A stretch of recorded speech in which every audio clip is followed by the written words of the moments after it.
So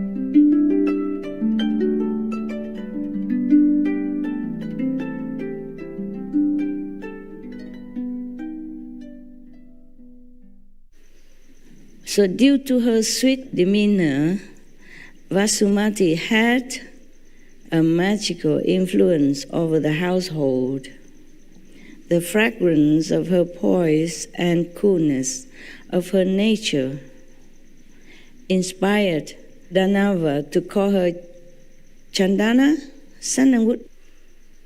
But his wife Mula was smitten with envy. She thought that this poisonous flower should be nipped in the bud. Right. So last time we read up to there, right? Okay. One day the merchant Danava left the town on some business errand.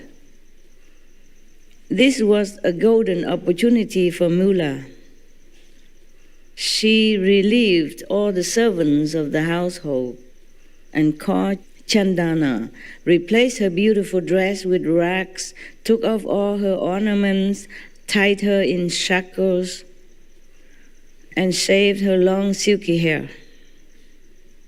Chandana uttered in surprise, "Mother, what are you doing? I have done no harm to you. For what misdeed are you punishing me?"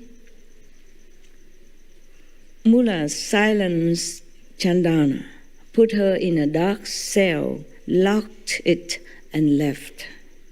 Danava returned on the third day. When he saw the house abandoned, he was taken aback. He called, "Chandana, oh Chandana," but no one replied. He went at the back of the house and shouted once again. Chandana shouted back, "Father, I am here in the cellar on the back side." The merchant went in and saw that the cellar was locked. Looking through the bars of the iron gate, he saw Chandana in her wretched condition and started crying. "What happened to my daughter? What evil soul has done this to you?" Chandana replied calmly, "Father, get me out first, and then I will tell you everything." The merchant broke the lock and brought out Chandana. She asked, "Father, I have not taken even a drop of water for the last 3 days. Please give me something to eat and drink." The merchant went around the house, but everything was locked. Not even a utensil was available. Wow. I think the wife is really something, huh? He saw a basket containing a handful of dry post bran meant for cows. He took the basket and put it before Chandana, saying, "Child, eat some of this. I shall call a blacksmith to cut your shackles." Oh, dear. Humans, yeah. Actually, this is nothing very surprising. A long time ago, hundreds of years back, I was a master, but not very famous, normal master. My so-called wife also locked me in the house and then starved me to death. Too much jealous, with many female disciples come and worship in me like the way you do. Lucky I'm not a handsome guy. Even though some men are jealous with his wife for coming for initiation, but not to this extent, I don't think, right? Well, I never know. I never know. Yeah, many times things like that happen in the family. And of course, there's nobody there to help me to break the lock. It was happened like we live in faraway area, and somehow nobody came at that time. And maybe some people came and then see the door locked. They think Master is not home, so they left. Yeah. Okay. So it was the 12th year of Lord Mahavira Swami's spiritual practices. Spending the monsoon stay at Vaishali, he came to a garden in Kaushambi. It was the time around which the incidents of satanic attack on Champa, fall of Champa, sacrifice of Queen Darini, auction of Princess Vasumati as a slave, etc. Same time. These things were occurring. Lord Mahavira Swami, with his penetrating knowledge and perception, had a glimpse of all this.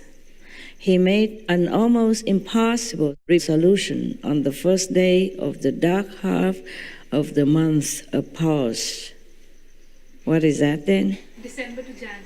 December to January. It's kind of end of winter. No, middle of winter. Kind of midwinter solstice or something. Festival? No, no festival. Okay. The Lord Mahavira said, "I will accept alms for breaking my fast only from a princess that has become a slave." He announced like that, without anyone telling him this story. Nobody knew that Chandana was a princess in any case. She did not tell, yes, because for her safety, also because her parents already being harmed and her country lost, and she ran away. Yeah? So if she has told that she's a princess, then maybe she been killed too. Yeah. So she didn't say anything. It's just her demeanor sometimes give out an air of royalty, yes, but she did not tell anything. Nowadays I feel a little safer, but mostly in those years, these years, before these a couple of years, before SMTV, I was alone in the world, and I have never told anyone that I am Supreme Master this and that, or what I do, nothing. Yeah, I had to keep low profile for safety. So it's a similar situation, I guess, though I wasn't a princess. When I went out, I play stupid sometimes, talk nonsense or something. And nobody suspected anything. And if I was kind of begin to be suspected, then I moved somewhere else. Yeah. Nowadays, I feel a little safer, though. Just a little safer. Okay. So Lord Mahavira has announced that he will only accept alms for breaking his fast only from a princess that has become a slave. During this monsoon retreat season, maybe he did not eat anything. So now it's the first meal after the fast. So he wanted a princess to feed him. Yeah, he must have a clairvoyance to see something happening to that country, to the princess. So, and that too only if she has a shaven head even. Oh, she was shaven. She was shaven by the wife of the merchant. Yeah. And her limbs shackled. Only then, yeah. She has not eaten for 3 days. She is sitting on the threshold of a house. She has posed bran lying in a basket, and she has a smile as well as tears in her eyes at the same time. Unless these conditions are met, I resolved to continue my practice and not to break my fast. Oh, what a difficult condition for breakfast. Breakfast.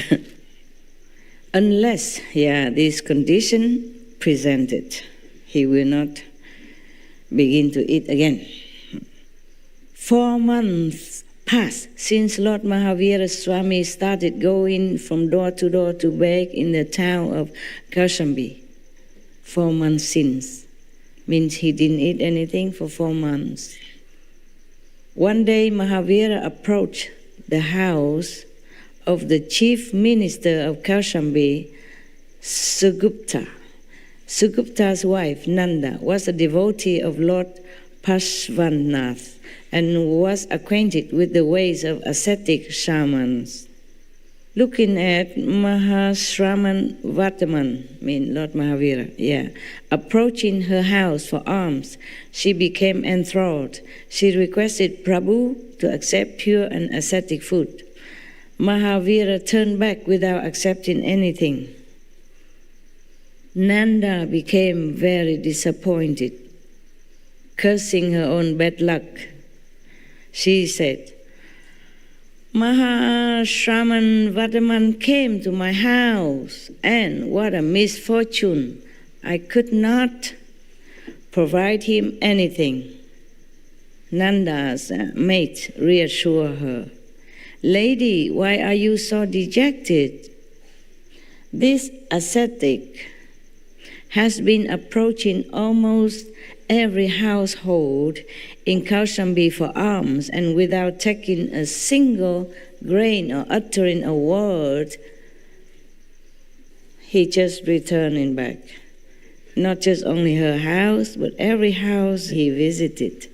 He never took anything, because it's not the condition that he has set out. He probably was looking for a princess, Chandana. Huh? So we have been witnessing all this for the last 4 months. Oh, so he didn't eat anything. He just went from door to door for 4 months, but not taking any alms, not taking any food offered to him. Wow. This man is really tough. I don't know if I can do that. Yeah. This is nothing unique at your place, so why be so dismayed? The words of the maid added to Nanda's more distress. What? So the Mahashraman is returning without alms for the last 4 months? That means Prabhu has been on fast for 4 months, and I have not been able to serve him. How unlucky I am. At that moment, Minister Sugupta arrived, her husband. Nanda told him everything.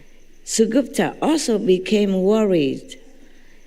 King Satanik and Queen Marigavati also got the news that Shraman Mahavira was wandering in Kaushambi without food or water for 4 months. Wow. Without food, okay, but without water for 4 months, he must have really been sustained by extraordinary magic power that he earned all this time, being an ascetic and pure and truthful and determined, not wavering. So everyone was sad and worried. The ruling family went for Lord Mahavira Swami's darshan and requested him to accept food. But he was unmoved. After he left his kingdom, the ruling family is still in power. So they came and asked him to eat something, but he still rejected. 5 months and 25 days had passed since Lord Mahavira Swami had eaten anything. He became breatharian. That is possible also. One time I was also like that. If you had to do it, you can. Yeah. But don't try, okay? Please. I told you already my story when I was breatharian. I was in a temple, working like a working nun, keeping the temple, cooking for everybody, and I ate once a day. Yeah. And then the abbot, maybe he was joking or he just feeling guilty because I'm the only one, the only monk that eats only once a day there, and because his body not well, he has to take food 6 times a day. Yeah. So he said to everybody at the table, "Oh, Ching, she eats only once a day, but it's like more than 3 times a day what she eats. So that's it. From that time, I didn't eat anything anymore. And I still continue working. I did not feel missing anything. It's so funny, you know? So funny. Your willpower is always so strong. I don't know if you're destined for it, or something, or it's a part of my life that I should go through. So I just quit eating just like that. Nothing. I didn't even drink for I don't know how long. Everybody worry, and people come to the temple and look and all that, and I was feeling kind of embarrassed, and then I just started eating again. And the first mouth of food is tastes like if I tear this paper and eat it. Didn't taste anything. And during the time I did not eat or drink, I did not feel anything special. I just quit like that, just like that. No preparation, no supporting group, nothing. I didn't know much about anything. I just didn't feel like eating anymore. Okay, and then so I quit, and then I don't eat, don't drink, nothing, but I continue working, and I feel just like normal. I feel like before, just exactly like before. So the abbot was very worried, said, you are not eating anything and you're working like that. Is it okay? I said, okay. And I tell him I can eat if I want. If I don't want, I don't eat. I told him like that. And he was like a baffled, but, continued to watch me in case I drop dead or something, and he has to be responsible. So people tried to coax me to eat. And slowly I got fed up. So I say, all this bothering is worse than eating and being humiliated by eating. So I begin eating again. But I did not feel like. But after I eat the first meal, even though it didn't taste a lot, I didn't eat a lot and it didn't taste at all. After the first meal, I felt like I'm dropping from, physically speaking, as if you're from the 5th floor and drop down to gently, to the 1st floor, like that. You feel dropping, really. I don't know, you just feel like that. I don't know how to describe it. When I was not eating, I feel like I'm walking on the cloud. My body was light. My mind is free. I feel happier than before. I feel just so free. And I first eat the first few mouthfuls, and then I feel like I'm dropping down. It's just a feeling, you cannot describe it. Very gently, like you floating from the 5th floor, at least, all the way down to the 1st floor. That's the way it felt. My first meal after spontaneous breatharian. Yeah. I guess if some of you tried breatharian before and the first meal you eat, maybe you feel like that too or not? Yes. You do? You did? And why bother eating? Yeah, if you could go without food, just go. But only if you're healthy still, continue the same like before, then you should continue. Yeah, and now I know why I had to eat, make more karma, more affinity, yeah. So that I can do a different job instead of just cleaning nuns in a small temple. Even then, I didn't think of being a master, nothing.